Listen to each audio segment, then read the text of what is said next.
Simula ngayong araw, ang Rainbow Bill ay magpapakilala ng isang tanim pwedeng ituring na superfood. Ito ay isang tanim na makikita hindi lang sa Pilipinas kundi sa iba pa mga bansa sa Timog Silangang Asya at isang tanim na kadalasang iniluluto ng mga taong noon. Ngunit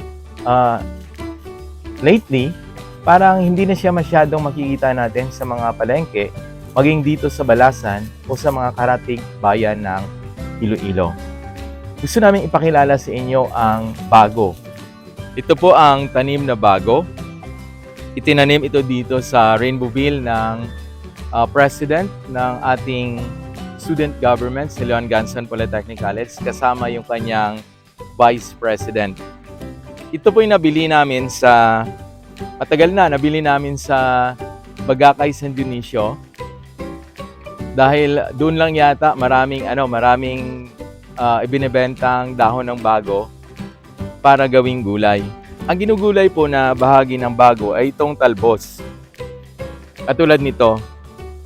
O yung mga ganito, pwede pa itong gawing gulay. Kaya kapag ikay nagtanim ng bago, tuloy-tuloy mo itong mai-harvest. Matagal bago mamatay ang bago. Ito'y lalaki pa po. Magiging isang malaking puno. Kaya pag ito'y naitanim mo, halimbawa sa bakuran mo, di kaya sa garden, magkakaroon ka ng tuloy-tuloy na supply ng dahon ng bago na pwede mong gawing pangsahog sa inyong mga gulay. Natandaan ko dati no ako'y nagtuturo sa Sikugon, sa San Fernando National High School, yung bago ay inilalagay nila sa kanilang mga sinigang na isda. Pagka, alimbawa, sa ibang lugar, yung nilalagay kamote o di kaya kangkong, dun sa kanila, yung nilalagay ay ang dahon ng bago. Kaya kung kayo ay merong pwedeng pagkunan ng pantanim na bago, ito po ay magandang tanim na pwede nyong ilagay sa inyong garden. Kaya kung meron kayong pwedeng pagkunan ng seedling na bago, magtanim po kayo nito. Pero dito si Leon Ganson, ang bago nga, ito yung featured plant of the week natin. At sa susunod pang mga linggo ay meron pang ibang mga tanim na ipapakilala namin na makikita nyo dito sa Rainbowville. At malay natin, baka balang araw makapunta kayo dito, talaga makikita nyo in person, ika nga, ang tanim na bago. Ngayong araw ay ipapakita ng ilang mga trainers din natin mula sa Leon Ganson Polytechnic College. Sila'y bahagi na rin ng Rainbowville kung papaano magluto ng bago na merong gata at saka daing. Kaya wag po kayong umalis, manood para makita nyo ang mga ito. Magandang araw, ako po si Rio Navarro Daniel, isang tagapagsanay sa cookery in situ ng Leon Ganson Polytechnic College. Kasalukuyan po tayo na nandito sa Rainbowville Farm ng Leon Ganson Polytechnic College, TESDA, Region 6. Sa ngayong araw na ito ay magluluto tayo ng ginataang munggo sa tuyo na may dahon ng bago. Ang mga kailangan natin ay ang mga sumusunod. Munggo, daing na tuyo, kalabasa,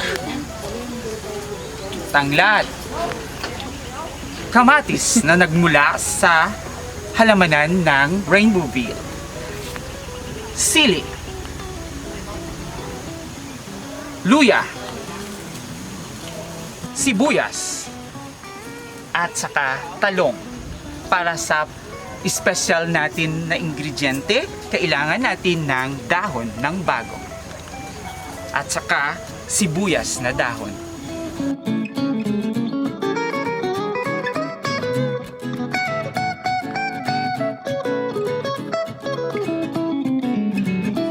Mabuhay! Sa pagluto ng ginataang munggo sa tuyo na may dahon ng bago, kasama po natin ang Tourism Officer in Charge ng Balasan na si Sir Cecil Crismi. At kasalukuyan din kasama natin ang Municipal Agriculturist na si Sir Angelito Bubot Blancaver. Welcome sir sa Rainbowville. Salamat sa pagpapaunlak sa pagluluto natin ng ginataang munggo sa tuyo na may dahon ng bago. Sa unang bahagi ng pagluluto, kailangan natin palambutin ang munggo. Sa pagpapalambot ng munggo, kailangan natin magpakulo ng tubig para madaling lumambot ang munggo. Pag kumulo ng tubig, ilagay lang ang munggo at hayaang lumambot.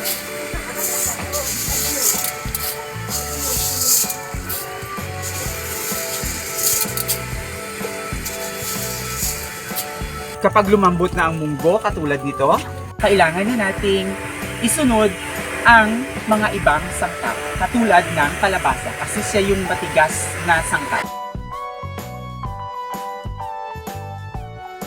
Lagyan natin din ng tanglad.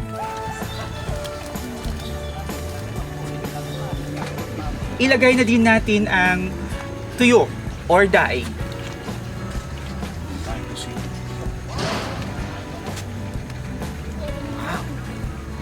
Ilagay na natin ang luya, kamatis at saka sibuyas.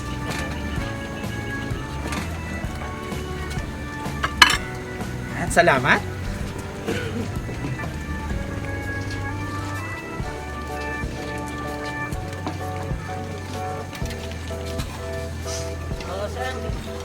So kapag medyo malambot na yung kalabasa, isunod natin yung talong.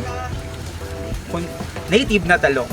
At saka isunod na rin natin ang sili. Lagyan ng asin para sa panlasa. Siguraduhin tama lamang ang pagkakalagay ng asin.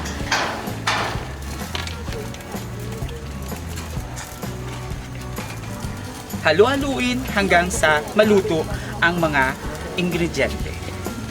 Siguraduhin na hindi lanta ang mga gulay.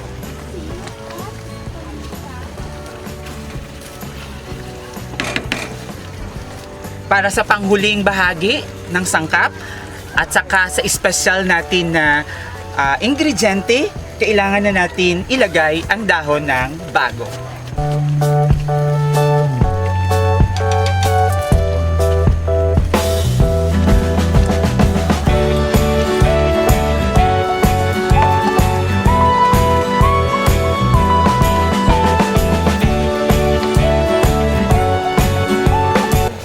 Yung panghuli is ang dahon ng sibuyas.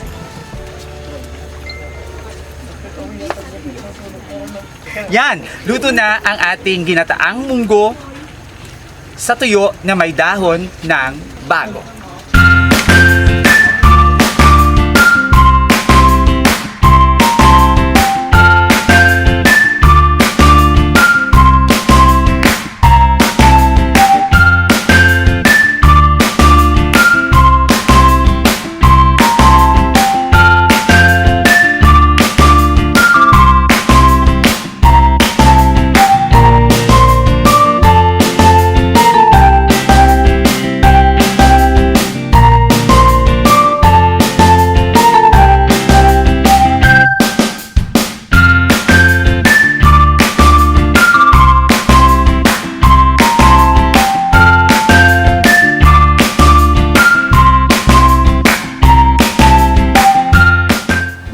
Again, follow, like, and subscribe Rainbowville YouTube channel and Facebook page Rainbowville.